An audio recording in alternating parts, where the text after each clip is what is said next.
qui va venir dire aux gens oui, quand les gens parlent contre vous, on voit ce qui leur arrive, Michel Ndoki, Penda et Koka et consorts. Non, on voit ce que vous faites quand les gens ne pensent pas comme vous. Vous leur enlevez même leur camerounité et vous êtes octroyé la propriété privée du Cameroun. Le communiqué est écrit. Celui que ça énerve, j'ai publié sur Facebook. Il est écrit, il est disponible même sur Google. Et tapez Emmanuel Sédou Wilfried Ekanga sur Google. Vous trouvez le communiqué, c'est sur 2 pages. Il m'a consacré 2 pages. Votre cher ministre du Congo qui se prend pour un ministre de la communication. 2 pages.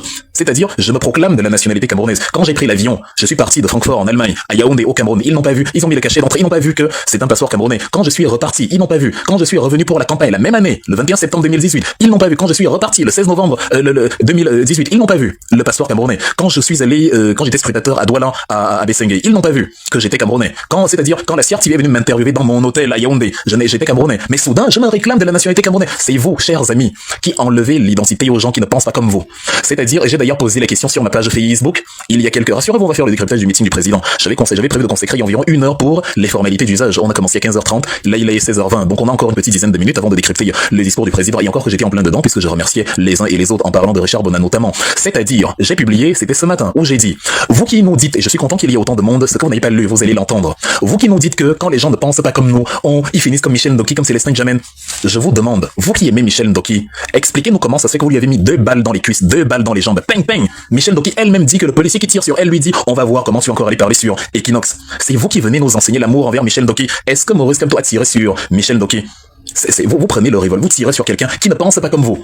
Et vous venez nous, elle a fini comme Michel Ndoki. Elle a fini comment Michel Ndoki? C'est vous qui l'avez détruite. Non seulement vous lui avez logé dans 2 balles dans les cuisses, une femme en plus. En 2012, le Cameroun a re-signé ce qu'il avait déjà signé, une convention relative à la protection des femmes. Vous prenez la balle, vous tirez, vous prenez encore, vous retirez. Elle s'est retrouvée sur une chaise roulante pendant des semaines. Michel Ndoki, la même que vous défendez aujourd'hui. Parce qu'elle est allée parler à Equinox, voilà le défaut crime, mon crime, 2 points. Je suis allé parler sur Equinox TV, voilà le crime. Dès que vous avez fini cela, vous l'avez mise en prison pendant 9 mois. Vous l'avez mise en prison là-bas 9 mois. Vous l'aimez beaucoup, mais vous l'avez mise en prison 9 mois. Voilà les 2 questions que j'ai à vous poser. Quel est cet amour où vous logez des balles dans? Est-ce que c'est parce que l'amour est violent, comme chantait Garou? Qu'est-ce qui se passe? Vous aimez quelqu'un, vous lui mettez 2 balles dans les jambes? J'ai jamais vu ce type d'amour. Et quand c'est fini, vous n'attendez même pas que la personne se rétablisse de ses blessures. Vous l'envoyez en prison 9 mois. Elle a le temps de tomber enceinte, d'accoucher. C'était si elle était tombée enceinte 2 jours, s'il y avait eu, fécondation 2 jours avant qu'elle n'aille, avant le fameux 26 janvier où elle était mitraillée, elle aurait commencé sa grossesse à Kondengui et l'enfant serait né le jour de la libération. Imaginez-vous. Et vous déclarez maintenant que vous vous traitez bien. C'est le MRC qui traite mal ceux qui ne pensent pas comme lui. Arrête. C'est-à-dire, soignez-vous. C'est un mélange de débilité, de sorcellerie, de folie. Je ne sais pas ce que vous fumez. C'est un mélange, je sais pas, de phosphatine pour bébé avec le kangwa. C'est ça qui peut donner ce type de choses. Tu mets la phosphatine, tu mets le kangwa et tu fumes par l'oreille gauche. Ça donne ce type de délire. C'est ça que vous faites. Quand vous avez fini d'aimer donc Michel Ndoki, 3e question, pourquoi vous ne l'intégrez pas au RDPC? Vous l'aimez tellement, mais bizarrement, vous voulez que nous qui ne l'aimons pas, on la récupère. Récupérez-la au RDPC. Simple question de cohérence. Pourquoi le RDPC a tant de mal avec la cohérence? Quand on aime une femme, on la serre fort. Je vous l'ai écrit. On ne dort pas la carte. Vous aimez Michel Ndoki, mais c'est nous qui devons l'épouser. Elle est toujours fiancée, elle n'est pas mariée. Mais elle était la fiancée, voilà.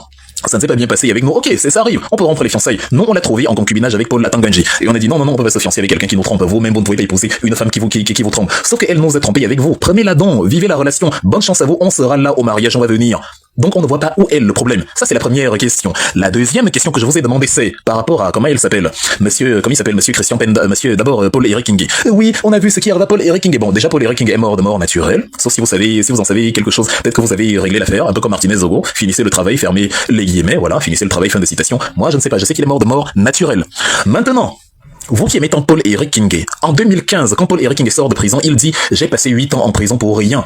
Vous aimez Paul-Éric Ngué, mais vous l'avez enfermé en 2008, vous l'avez mis en prison. How is it possible? Vous aimez quelqu'un, mais vous le mettez en prison.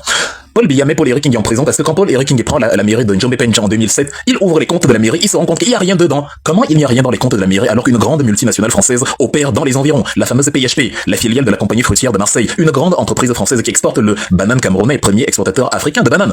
Depuis plus de 30 ans, ces Gugus ne payent pas leurs impôts. Paul-Éric Ngué s'en rend compte et dit mais c'est pas possible. Comment la mairie va vivre, vous ne payez pas l'impôt et en plus vous utilisez même des pesticides qui sont interdits en France et qui causent de la cécité auprès des travailleurs là dans les plantations. Vous ne les dédommagez pas, vous ne leur donnez rien, ils sont déjà payés un salaire de misère par journée de travail, mais en plus ils tombent malades, vous en foutez, vous les remplacez par d'autres personnes. Et en plus vous ne payez pas l'impôt.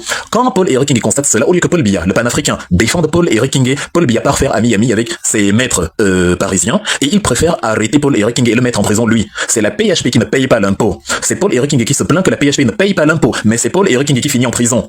Des idiots, ils vont dire qu'on les insulte, or c'est vraiment de l'idiotie. Des idiots viennent vous expliquer en 2025, oui, quand quelqu'un ne va pas, quand Aboy ne va pas parler comme vous, il va finir comme Paul-Éric Ngué. Hey!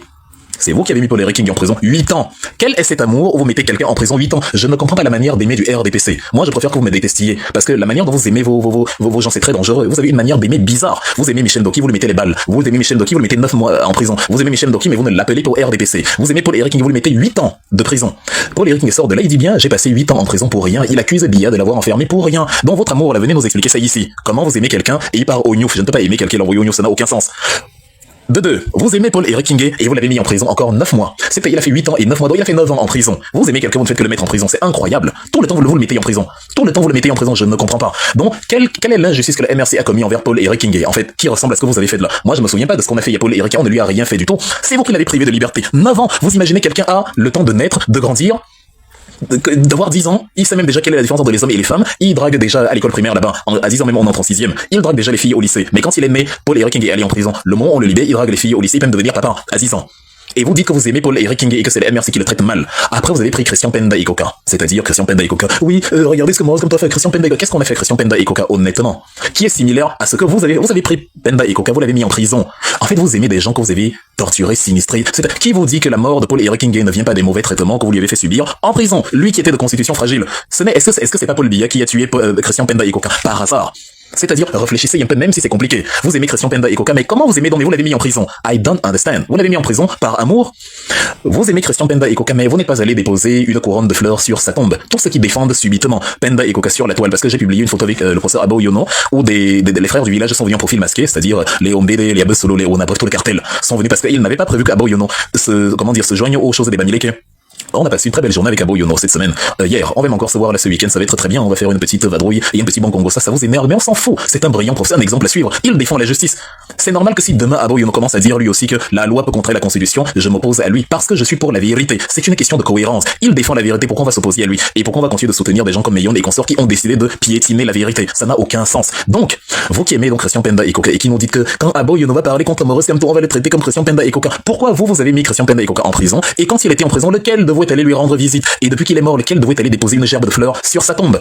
Vous avez une étrange manière, je le répète encore, d'aimer les gens. Si j'ai un ami, c'est-à-dire, si j'ai un ami qui me dit je t'aime, comme on aime au RDPC, je vais lui dire, Mola, s'il te plaît, déteste-moi, parce que là, c'est risquer cette manière d'aimer, ça ne va pas du tout, parce que ta manière d'aimer, là, tu es prêt à me mettre des balles dans les jambes, comme Michel Ndoki, à me mettre 9 mois en prison, et à ne même pas venir sur ma tombe déposer une gerbe de fleurs. Je suis très amusé quand je les vois ça écrire sur Facebook. Limite, si un Tchadien, un Irakien vient lire leur message, il va croire que c'est des gens qui ont toujours défendu Michel Ndoki. Il ne va pas s'imaginer que ce sont les mêmes gens qui lui ont tiré dessus. Après, on a envoyé un autre malade mental, et encore une fois, ce n'est pas une insulte. Je vais vous expliquer que c'est un malade mental, Ernest Obama, qui a expliqué que Michel Ndoki, ses blessures, c'était des tatouages. Pourquoi Ernest Obama est un malade mental? Il a expliqué une fois à Vision 4, Vision Tribale, que le sida se transmettait par les pores de la peau, les orifices de la peau. Est-ce que quelqu'un de mentalement sain, S-A-I-N, peut défendre l'idée selon laquelle le sida se transmet par les pores? Ce qui est curieux avec vous, c'est qu'on dit ce que vous êtes et vous dites qu'on vous insulte. C'est incroyable. Je dis que Franklin Yamsi est un bisexuel politique parce qu'il change de bord toutes les 24 heures. Vous dites qu'on l'a insulté? Non, le bisexuel, c'est celui qui va avec les hommes et les femmes en fonction du temps qu'il fait de ses humeurs. Un bisexuel politique, c'est celui qui défend tout et son contraire en fonction de ses humeurs. C'est quelqu'un qui vous dit aujourd'hui que Assimi Goïta est un piètre personnage, et demain il vous dit c'est le plus grand panafricain de tous les temps. C'est quelqu'un qui vous dit c'est Sankara qui a dégainé en premier. Donc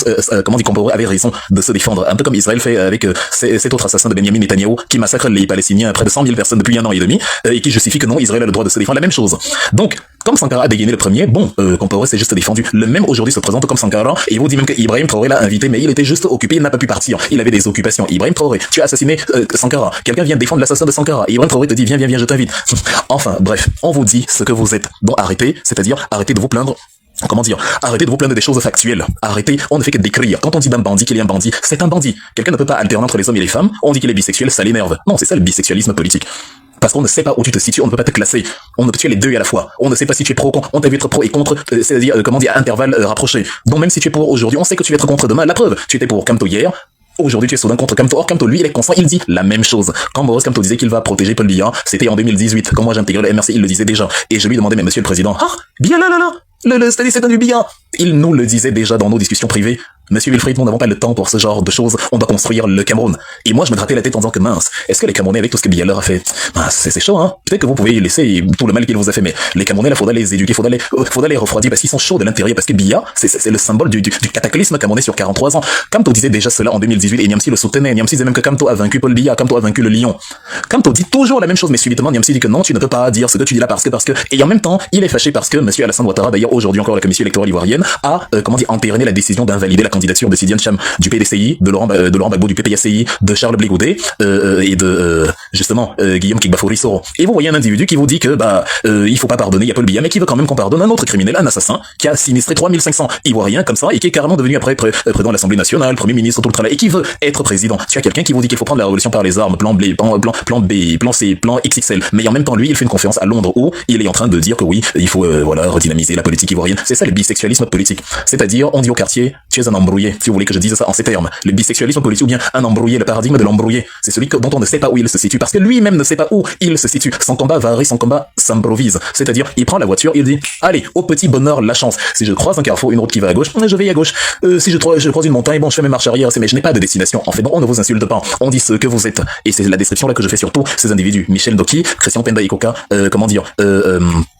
Paul-Éric Ngué. C'est des gens que moi j'aimais beaucoup. Je parle de Célestin Jamin dans mon livre Tu dois t'impliquer, que vous pouvez d'ailleurs acheter parce qu'il est très intéressant, surtout avec cette campagne qui vient. Il est sur Amazon.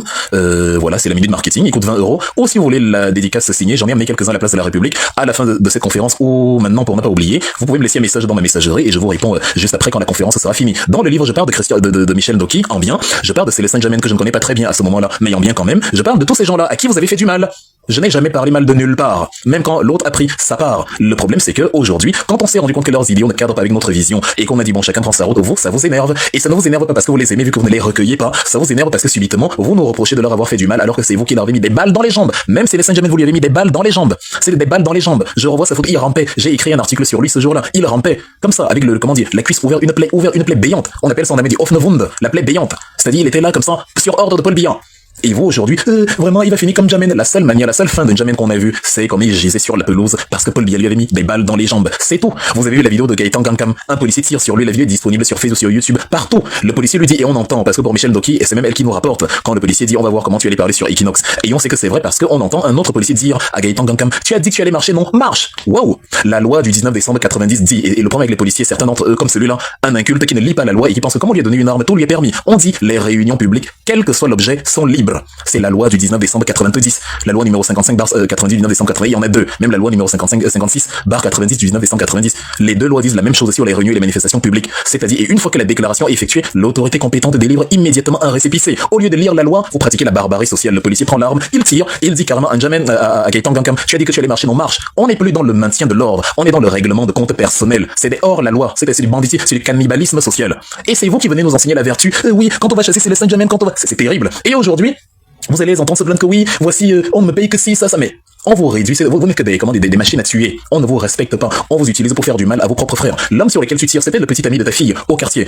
Il ne t'a rien fait. Il se bat pour que tu aies un meilleur salaire, mais toi tu prends l'arme, tu lui tires dessus. En disant tu as dit que tu allais marcher, non, il marchait pourquoi? Est-ce qu'il marchait pour que Al-Qaïda vienne bombarder le Cameroun? Il marchait pour que 3000 milliards dans l'organisation de la Coupe d'Afrique des Nations, c'est-à-dire la moitié du budget national, il marchait parce que 3000 milliards ont été jetés à la poubelle. Ça aurait permis d'acheter les couveuses pour vos enfants qui ne meurent plus. Ça aurait permis même pour les armées qui se battent courageusement contre Boko Haram et que je soutiens totalement, sans mentionner évidemment ceux qui commettent des exactions et tirent sur des bébés, pour que ces armées aient un meilleur équipement pour protéger le Cameroun contre Boko Haram. Il marchait pour que l'argent la serve à finir l'autoroute des doigts là, qu'Ngannou Djumessi est incapable de finir en 10 ans après avoir englouti déjà plus de 500 milliards de francs CFA. Voilà pourquoi il marchait, pour que l'argent soit mieux utilisé. Toi, tu prends l'arme, tu lui tires dessus, en lui disant que ton problème c'est qu'il a dit qu'il allait marcher. Est-ce que marcher est illégal? Marcher est consacré par la loi du 19 décembre 90. Donc c'est cette république-là qui nous intrigue. Vous avez créé une république de barbares, et c'est vous qui voulez enseigner la vertu. C'est comme si une Wolowos de mini-ferme venait donner cours au petit séminaire Saint-Joseph-des-Phoques. Incroyable.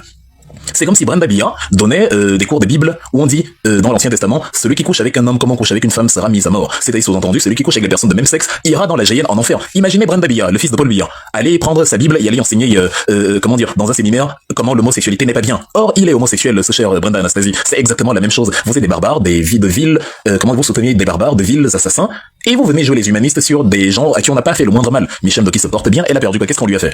C'est-à-dire, est-ce qu'on l'a touché? Est-ce qu'elle a subi quoi que ce soit? Est-ce que rien du tout? Donc voilà, je remercie donc ce cher Richard Bona qui est la matérialisation de cet espoir-là en un Cameroun où tout le monde va bénéficier des mêmes avantages, où on n'aura pas un Camerounais qui peut bénéficier du double passo parce qu'il dit ayop ayop, et d'autres qui, parce qu'ils n'aiment pas Paul Biya ou ils n'aiment pas la politique du gouvernement, on les prive de leurs droits élémentaires. Ce n'est pas juste et ça ne concourt pas à la paix. La paix vient de l'égale distribution des valeurs. Donc arrêtez de torturer ceux qui ne pensent pas comme vous pour faire après ce qu'on appelle l'effet miroir, nous accuser de torturer ceux qui ne pensent pas comme nous, alors que personne qui ne pense pas comme le MRC n'a jamais perdu la vie, n'a jamais été enfermé, n'a jamais reçu des balles dans les jambes ou que sais-je encore. Donc calmez-vous. comment dire, après Richard Bonin, je tenais à remercier, mais vraiment je lui adresse mes plus sincères remerciements, mes plus sincères admirations et mon plus sincère respect à Richard Bonin. C'est une valeur sûre. Un jour vous réaliserez le joyau qu'on a entre les mains. Un jour vous réaliserez tout ce que le Cameroun a perdu toutes les années où on a privé Richard Bonin du Cameroun. Et même quand il était au Cameroun, tout ce qu'on a perdu quand on a privé un artiste d'un tel génie d'une plateforme de déploiement. Je sais pas, un conservatoire, quelque chose, une institution publique où il peut enseigner la musique aux jeunes générations. Faut pas que Richard, je lui souhaite une très longue vie, mais faut pas qu'il quitte ce monde avant d'avoir formé au moins 400 Richard Bonin avant de partir. Une nouvelle génération de bassistes qui vont éblouir le monde entier. C'est ça qu'on veut. Et Richard Bonin, c'est-à-dire, c'est la chance absolue. Ce type de personnage n'arrive dans un pays qu'une fois tous les demi-siècles, voire tous les siècles. Il faut capitaliser dessus tous azimuts. Donc il faut renverser Paul Biya en octobre et permettre la possibilité à un Richard Bonin d'exercer au Cameroun et de faire rayonner la musique camerounaise. De deux, je remercie Jeanne Bellé et Sombé pour sa superbe présentation. Elle est faite pour le métier, elle est faite pour le rôle. Elle était au four et au moulin pour organiser cet événement. Je n'ai pas pu la remercier sur place parce que j'étais très loin, vous m'avez bloqué loin derrière pour des histoires de photos, on m'avait pris en otage pendant 8 heures, je pouvais pas mettre un pied devant, c'est pas grave. Elle est très talentueuse, elle a honoré le président, elle l'a magnifié, elle l'a mis à sa place et c'était extraordinaire. Les femmes qui restent cachées parce qu'elles se disent que bon, non c'est seulement le salon de coiffure, la cuisine, la couture, je ne sais comment, c'est pas la politique, laissez tomber. Les femmes ont fait politique, que ce soit en Afrique ou ailleurs. La reine Ngolazinga du Matamba conduisait ses troupes au front jusqu'à ses 70 ans et au-delà. Elle ne concevait pas que les troupes se battent et y allaient à la maison. Une reine doit être aux premières lignes. C'est ce qu'elle faisait. Et elle impressionnait ainsi les envahisseurs portugais. Kim Pavita du Banza Congo, a montré comment on doit défendre ses convictions, quelles que soient les circonstances, quels que soient les risques encourus. On l'a brûlée au bûcher en 1706 avec son mari et son bébé parce qu'elle refusait de se plier au diktat colonial des capucins portugais qui voulaient lui imposer que Jésus, Jérusalem et tout. Elle leur disait, si votre Jésus là doit revenir, il va venir ici dans le Banza Congo et non là-bas dans le désert où il y a rien qui pousse. Ce sera ici. Parce que là où coule le lait et le miel, c'est ici. Comment peut vous dire que le lait et le miel coulent dans le désert? C'est absurde. Le lait et le miel coulent ici, en zone équatoriale, dans le Banza Congo. C'est ça, Kim Pavita. Les grandes reines de l'histoire africaine. Et voilà. Donc aujourd'hui, vous avez des Jeanne Bellé, des Kemda, des Marlise, des gens qui brillent par leur capacité intellectuelle, des gens qui brillent par leur capacité argumentative, par leur capacité organisationnelle. Les femmes n'ont aucune molécule d'intelligence en moins que les hommes. Pas du tout. Quand elles veulent, elles peuvent. Et c'est même pas un homme de leur dire, elles le savent. Donc félicitations et merci à Jeanne Bellé pour sans qui cet événement n'aurait absolument pas ressemblé à ce à quoi il a ressemblé, voilà. Merci à Emma Rose également, que j'avais déjà rencontré sans réaliser que je l'avais déjà rencontré. C'est une femme exceptionnelle. Elle est posée, elle est pondérée. C'est-à-dire, si on était des snipers, elle est le type, un peu comme Kemda, le type de sniper qui élimine sa victime sans laisser de traces. Moi, je suis le type d'individu qui élimine sa victime en écrivant bye bye avec le sang de la victime sur les murs, pour qu'on sache que j'étais là. Moi, c'est très sale. Kemda, Emma Rose et tout, c'est propre. En fait, on ne sait même pas ce qui est arrivé. On voit quelqu'un couché. On s'est dit, mince, lève-toi, qu'est-ce qu'on va te coucher sur la chaussée, avant de réaliser que il est KO. C'est un cadavre. On l'a anéanti. That's the difference. Donc, bravo à toutes ces femmes-là qui, déjà, elles étaient présentes. Elles ont apporté une fraîcheur, une chaleur, en même temps une qualité, mais écoutez la qualité de leurs interventions en ligne, toute la communication qu'elles ont fait en amont a permis à cet événement d'avoir la richesse qu'il a eu, et sans elles effectivement ça n'aurait pas été possible. Donc merci à toutes ces femmes et à celles que j'ai oubliées, on peut pas mentionner tout le monde évidemment. Merci à Laurent Piana qui est arrivé avec l'intention ferme, il y est bien parvenu, de montrer à Yelim Bilobé, de montrer à Dieudonné et Somba, à Onengini et à tous les autres que ce que vous essayez là ne va pas fonctionner. Vous essayez de décapiter le MRC de sa diversité pour dire que c'est un parti de Bamileke et le discréditer. C'est ça qui arrive quand un parti n'a pas de programme de gouvernance, quand un parti n'a pas de projet de société. Le but, plutôt que de montrer comment nous au RDPC on est géniaux, on passe le temps à montrer comment ceux du MRC ne sont pas bons. Tu pars draguer une femme au lieu de lui montrer tes atouts, tu lui dis est-ce que tu sais que Bosco, c'est même un féman, oui Bosco est un féman, on est d'accord, mais toi tu es quoi? La femme ne veut pas savoir si Bosco est un féman et tout. Si tu veux concurrencer Bosco dans le cœur de cette femme, montre-lui comment toi tu es quelqu'un de bien, montre-lui comment tu as une qualité supérieure à tout ce qu'elle va rencontrer, ne lui montre pas comment les autres n'ont pas de la qualité. Ce n'est pas comme ça que ça marche. C'est-à-dire, ce n'est absolument pas comme ça que ça fonctionne. Donc, ils ont mis pour projet de société, puisqu'ils n'en ont pas, on va dépouiller le MRC de tous les noms Bamileke, non N-O-N. On va trouver des Wilfried, des Kanga, on va leur dire, attends, tu vas voir quand le MRC va te jeter, regarde ce qu'ils ont fait en Jamel à peine, comme si le RDPC ne jetait pas des gens. Ils ont transformé Martinez en viande boucanée. La viande boucanée est même encore au frigo actuellement, en attendant que les asticots, les charançons, les criquets et les chenilles le dévorent dans la tombe. Ils ont charcuté Martinez, c'est de la viande hachée actuellement, à la morgue. Mais c'est eux qui nous disent, quand le MRC va te jeter, mais vous êtes incroyable. À quel moment vous pensez que vous êtes crédible? On nage en pleine folie. Des vils assassins, des criminels, des barbares, se donnent le beau rôle et veulent nous expliquer comment, quand le MRC va te jeter, mais c'est vous qui jetez, on voit comment vous traitez vos opposants, on voit comment vous traitez ceux qui ne pensent pas comme vous. Je ne l'ai que trop dit, et je le redis encore. Donc, merci à Laurent Piana qui leur a coupé l'herbe sous le pied, parce que Wilfried et Kanga, c'est-à-dire, c'est pas comme si je vous ai caché, j'ai toujours dit et je le dis, le jour où Maurice Kamto trahit ses idéaux, ses valeurs, je serai son premier opposant. Donc, au lieu d'espérer que je quitte le MRC, voyez si Maurice Kamto trahit ses idéaux. Le truc, c'est qu'il n'a pas l'impression, il ne donne pas vraiment l'impression de trahir ses idées. Au contraire, il s'enfonce davantage vers la vertu et les valeurs humaines. Pendant que nous, on veut que on découpe le billet en morceaux, on met sur la braise et on mange à l'hymne des 100 gardes du corps en mode soya. Maurice Kamto nous dit que non. Moi, je vais lui pardonner, je vais lui dire, va avec ta malchance. Moi, je vais construire le pays. C'est-à-dire, toi, on tourne la page, on passe à autre chose. Bon, Maurice Kamto est même encore plus vertueux qu'avant. Parce que ce qu'il disait avant en sourdine, il le martelait ici plusieurs fois. Il vous avait dit à l'époque, bon, j'ai pas le temps pour la haine. Là, il vous dit, je n'ai pas le temps pour la haine. Et il le répète à plusieurs reprises.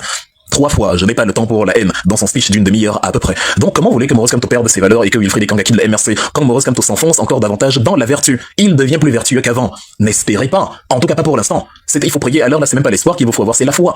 Mais votre but justement c'est que des gens, pour rien, quittent la MRC, parce que voilà, ça vous permettra de faire le petit congossa que vous faites en disant oui, regardez, et tous ceux qui ne sont pas Bamileke, on les a chassés, les Michel Doki, les machins, bon, soit dit en passant, on chasse les Bamileke aussi, les Célestin Jamen, les on chasse, enfin, c'est vous qui mettez la tribu dans cette histoire car vous n'avez pas de programme policier. Et vous vouliez que, à la place de la République, il n'y ait que des camdem, des capturing, des machins, donc quand il y a des abaoyono, mais ça vous énerve, d'où la cohorte de Saprofit qui sont venus sur ma page pour expliquer en faux profil, incapables de montrer leur visage, mais on sait bien qui c'est, avec la bimte qu'ils mettent à la fin, et les frères du village viennent comme un essaim de moutmout, et les moutmout arrivent en masse comme ça, ils viennent, oui, après quand il va vous insulter, vous allez vous il nous insulte d'abord pourquoi monsieur Abaoyono va se lever et nous insulter, ça n'a pas de sens. S'il nous insulte parce que Maurice Kamto a commis quelque chose de pas bien, il aura raison de nous insulter. S'il nous insulte pour rien, il n'aura pas raison de nous insulter, et c'est clair que c'est lui qui sera dans l'erreur à ce moment-là. Donc tantôt de la cohorte de moutmout et de Saprofit qui sont arrivés pour m'expliquer la vertu et les valeurs humaines ou je ne sais quoi, c'est parce qu'ils ne sont pas contents. Le plan en mettant Abaoyono dans tous ces cercles, c'était voilà, de créer une sorte de perte de temps, de la diversion, de l'association, le groupe de Douala ou je ne sais quoi, le groupe de Douala qui perd ses membres un peu comme un chapelet qu'on égrène, et qui, parce qu'il n'a plus qu'un seul membre maintenant, est devenu le site de Douala, le gars de Douala, puisque c'est un groupe à un seul membre, un peu comme le parti de mon oncle Bandakani ou de, comment il s'appelle, la plateforme Kautal de Ilimi Lobé. Une plateforme qui a un seul membre, ce n'est pas une plateforme, c'est une forme plate qu'il a là-bas, Kautal là, c'est pas une plateforme, il a une forme plate, il y a qu'un seul membre là-bas, c'est pas une plateforme, c'est un circuit sur lequel plusieurs personnes viennent s'agréger. Une forme plate, c'est voilà, ouais, c'est une forme plate, c'est-à-dire c'est ça qu'il a là. Donc le but c'était d'enlever tous ceux qui ne sont pas Bamileke du MRC. Donc quand les Abaoyono, les Laurent Piana, les Jeanne Bélé, les machins s'accrochent, mais c'est énervant. On a envie de dire que le MRC est un parti tribaliste, mais tous les Kanga, les machins, qu'est-ce qu'il faut de là-bas? C'est pour ça qu'on vous dit ça tout le temps en coulisses. Tu fais quoi dans les choses des Bamileke? Tu fais quoi C'est-à-dire c'est des choses qu'on vit. J'étais au Cameroun, j'ai passé toute l'année 2018. Ça venait de partout. Qu'est-ce que tu fais? Jito comme Bongalapis en étant, qu'est-ce que tu fais avec les Bamileke? C'est terrible. Mais les Bamileke, les Ngalafis, ils ont un programme politique. Je ne fais pas quoi avec mesdames, mesdemoiselles et messieurs. C'est-à-dire, si, je veux passer le concours pour être Bamileke, parce que je suis pas lié par la tribu, je suis pas les liens tribaux, fait tout ce que ça n'a aucune emprise sur moi. C'est pour ça que mon propre père était député RDPC pendant que je battais campagne contre le RDPC. Il peut soutenir qui il veut, c'est son problème. Et je soutiens qui je veux, même si ça va à l'encontre de ses intérêts, parce que je ne vois pas les intérêts de mon père, je vois les intérêts du peuple camerounais. Et si mon père doit perdre ses intérêts pour que le peuple camerounais jouisse de ses intérêts, je n'hésite pas la moindre seconde, mon père perdra ses intérêts. Avec grand plaisir. Et le peuple camerounais jouira de ses intérêts. Qu'est-ce que vous ne comprenez pas dedans? Donc merci et félicitations à Laurent Piana pour sa sortie parce que il est venu, il a apporté voilà cette approche voilà il est moi c'était voilà la diversité à l'état pur. Le MRC n'a interdit à personne de venir. Le MRC est ouvert à tout le monde. Si tu n'es pas venu au MRC, toi tu n'es pas Bamileke et tu accuses le MRC de n'avoir que des Bamileke, c'est parce que toi tu es tribaliste. Et comme tu es tribaliste, quand on t'a dit viens au MRC, tu dis moi je ne viens pas, je ne me mélange avec les Bamileke. C'est toi le tribaliste. C'est pour ça que je prends toujours l'analogie des garçons et des filles. Vous imaginez, il y a une auberge avec un couloir et 2 rangées de chambres, enfin 2 chambres. Dans la première chambre on met 5 filles, dans la deuxième chambre on met 5 garçons. Mais après on dit hey, au fait, vous pouvez faire chambre commune hein. Certes il y a 2 chambres, mais ce n'est pas interdit de faire chambre commune. Si les garçons veulent dormir avec les filles, c'est libre. Si les filles veulent genre de la chambre des garçons, c'est libre. Maintenant les filles disent ah youpi, on ne veut pas dormir seul, on veut de beaux mâles qui nous protègent. Elles partent toquer dans la chambre des hommes. Et les hommes leur disent non, nous on ne veut pas de filles ici. Mais après, c'est-à-dire, comment dire, on leur dit venez dans la chambre des hommes et les filles disent non, nous on ne veut pas se mélanger aux hommes. Voilà, nous on ne veut pas se mélanger aux hommes, on ne peut pas entrer là-bas parce que les hommes voilà, ils sont, on veut rester entre copines, blablabla. Maintenant les mêmes filles le lendemain se plaignent que vraiment les hommes s'ils sont bizarres, hein. Ils sont entre eux, ils ne laissent pas les filles, mais le lendemain les hommes vont leur dire mais c'est la sorcellerie, c'est comment avec vous? On ne vous a pas fermé la porte, on vous a demandé de venir, c'était libre. C'est vous qui avez dit que vous ne voulez pas vous mélanger à nous. C'est pareil avec tous les Abosolo, les Isomba, les Mbarga, les Wona et tous les Frégneux dont le cerveau s'est coincé sur la fesse gauche, incapable de réfléchir, qui vous disent que oui, le MRC c'est un parti de Bamileke, on t'a chassé là-bas quand tu voulais partir. C'est toi le tribaliste qui ne veut pas y aller, et qui donc par effet miroir colle ton tribalisme à Maurice Kamto. Or, il ne t'a jamais fermé la porte. Dans les filles qui refusent de se joindre aux garçons qui leur disent venez, c'est libre, sont les mêmes filles qui disent le lendemain que les garçons ne veulent pas que les filles entrent. On vous a fait ça au village. Bon, enfin, parfois je me pose la question, est-ce que, pour être biaïste, on devient débile, ou est-ce que c'est le biaïsme qui rend débile? Et comme je dis encore, ce que vous appelez des insultes, c'est en fait une simple description des anomalies cognitives que vous nous présentez. C'est toi qui ne veux pas. Regardez le nombre de personnes sur Facebook, même sur mon mur, à qui je dis, Maurice Kamto t'aime, tu peux venir. Et qui m'écrivent qui? Moi, là, dans votre secte Bamileke, là. Ah, donc c'est lui, en fait, qui affirme en Mondovision qu'il ne peut pas aller avec les Bamileke. Mais c'est lui qui se plaint qu'il n'y a que les Bamileke. Bon, déjà, il faut souligner qu'un Bamileke a le droit de soutenir Maurice Kamto. Ce n'est pas un crime. Un Bamileke est un Camerounais. Les Bamileke n'ont aucune justification à donner. Aucune. Même s'il y a 1000 milliards de Bamileke au MRC, c'est leur droit. Quand il y a les zones, il y a Bessolo, Ameyo, sans Fernand Dongo s'est excusé un jour de soutenir le RDPC. Il vous empêche même d'aller battre campagne dans le socle granitique parce que pour lui, la République, c'est le village. Est-ce que Famandongo, celui qui a volé 500 000 ordinateurs, des ordinateurs qu'on vend à 80 € sur eBay et qu'il vous a facturé à 500 €, des ordinateurs pour lesquels il a dépensé soi-disant 75 milliards de francs CFA, est-ce qu'il s'est excusé d'être du parti du socle granitique? Est-ce que Grégoire Ona, le ministre du Travail et de la Sécurité sexuelle, s'est excusé d'être du parti du socle granitique? Pourquoi c'est Kamdom, Kapching ou Tsimcheng qui vont s'excuser d'être du MRC? Pourquoi? Ce sont des Camerounais qui font partie d'un parti créé par un Camerounais. Point final. Il n'y a que les tribalistes qui trouvent un problème à ce que un Footing soit membre du MRC. Donc merci à Laurent Piana qui est donc venu sur la place de la République et qui a ajouté encore à l'information ce qui existait déjà d'information, à savoir, nous ici au MRC c'est la diversité. On accepte tout le monde, celui qui vient, on l'accepte. C'est ouvert à tout le monde. On est là, Pampé, vous l'avez vu aux côtés de Maurice Kamto. Escorte rapproché. Est-ce que Maurice Kamto lui a dit, hey, pourquoi toi c'est Laurent Piana, toi c'est pas Laurent Payan? Moi, je veux les païens, je ne veux pas les Mpiana, c'est quoi? Je ne veux pas, non. Moi, c'est comme toi, dit cher Camerounais. Ah, tu es là, bienvenue, mon fils. Ravi de te rencontrer, ravi d'être avec toi. Franchement, vive la Renaissance. Voilà la diversité, voilà la vertu que le MRC propage. Donc, merci à Laurent Piana pour, justement, sa brillante prestation. Merci au professeur Abo Yono, je vais terminer par lui parce qu'on ne peut pas remercier chacun individuellement, faut bien qu'on passe au décryptage. Nous sommes déjà 800 personnes, c'est bien, c'est très bien même, donc ça se voit que vous vouliez savoir. Quand je disais que le MRC est un parti qui existe par l'émulation quotidienne, sans forcément avoir besoin d'être dans les mairies, ben voilà la preuve. Est-ce que, et c'est pas Maurice Kamto qui fait le live, hein, c'est-à-dire, ça c'est, si vous prenez le leader du PCRN, c'est lui qui peut rassembler 900 ou 800 personnes sur une plateforme TikTok, sauf que lui, c'est le président d'un parti. Moi, je ne suis qu'un simple militant. On est le seul parti dont des militants individuellement agrègent autant de monde. Si Maurice Kamto vient maintenant à parler, ce sera le chaos absolu, ce sera le tremblement de terre. On va devoir changer les serveurs TikTok, ça va être violent. Et rassurez-vous, il le fera. Au moins une fois avant la campagne, ça je vous le promets. Je suis quand même le conseiller du président, je peux arranger ça. J'ai la godasse, comme on dit, j'ai des relations, j'ai le bras long. Donc, merci au professeur Abo Yono. Et remercie-moi avant de finir. Oui, merci Blom, merci à toi. C'est vraiment, tu es ma modératrice attitrée et voilà, tu me permets de réguler 2-3 petites choses, surtout quand certains ça profite viennent au lieu de profiter, comme des saprofites, ils viennent plutôt s'agiter au lieu de profiter de la connaissance, alors que le rôle même d'un saprofite, c'est de se nourrir plus ou moins de l'organisme dans lequel il se trouve. Ce sont des parasites. Non, on accepte les parasites de la connaissance, faut profiter. Au lieu de faire ça, ils gesticulent, écrivent des commentaires sans queue ni tête. Donc merci à toi, tu fais partie de cette crew de femmes là qui, même par-delà la distance, ont rendu l'événement possible par la modération, par la mise sur la mise à disposition de moyens logistiques, par les efforts. Les gens n'ont même pas idée des efforts que tu fais ou que d'autres femmes et hommes comme toi faites pour que de tels événements soient couronnés de succès. Merci à vous. Merci au professeur Abo Yono qui a remis la horde de criminels de l'éducation à leur place en leur disant que c'est de l'illettrisme juridique que d'enseigner des choses à la télévision qu'on n'enseigne même pas en première année de droit. La loi ne peut jamais contrarier la Constitution. Monsieur Abo Yono est grand d'avoir dit que ce n'est pas la pensée qui va dicter sa pensée. Il faut que Onangini en prenne de la graine parce que l'histoire ne se souviendra pas de lui. Absolument pas. L'histoire ne se souvient pas des docteurs et des agrégés. Jamais. Vous connaissez combien de docteurs et d'agrégés dont l'histoire se souvient? Et si vous avez des docteurs et des agrégés dont l'histoire se souvient, vous connaissez combien de docteurs et d'agrégés dont l'histoire se souvient parce qu'ils sont docteurs et agrégés? Non. L'histoire se souvient de parce qu'ils ont réalisé. Ils ont réalisé des choses dont l'humanité y a profité après eux. Qu'est-ce que ces gens-là, eux, vont réaliser? Monsieur Abo Yono peut mourir aujourd'hui.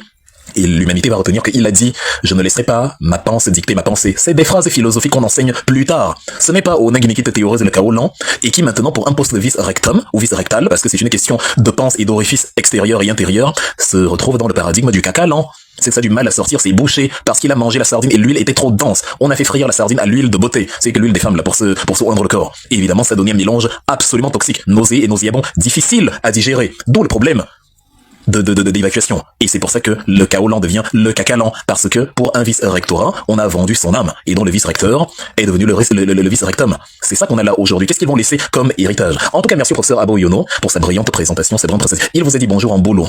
Il vous a dit bonjour en Douala. Il vous a dit bonjour dans tous les mécanismes possibles. Pour vous montrer peut-être ce que Laurent Piana, vous ne vous avez pas bien montré. Ou il vous a montré, vous n'avez pas compris. Le MRC, c'est la diversité. Ce sont les tribalistes que ça énerve. Ils voulaient les Bamileke au MRC. Ils ne veulent pas des Ekanga. Ils ne veulent pas des Bibo Nissak. Ils ne veulent pas des Justinois. Ils s'accrochent à quelque chose d'absolument délirant. Vous dire que le MRC est un parti de Bamileke. Or, toutes les figures, regardez les figures les plus connues du MRC. Combien d'entre elles sont Bamileke?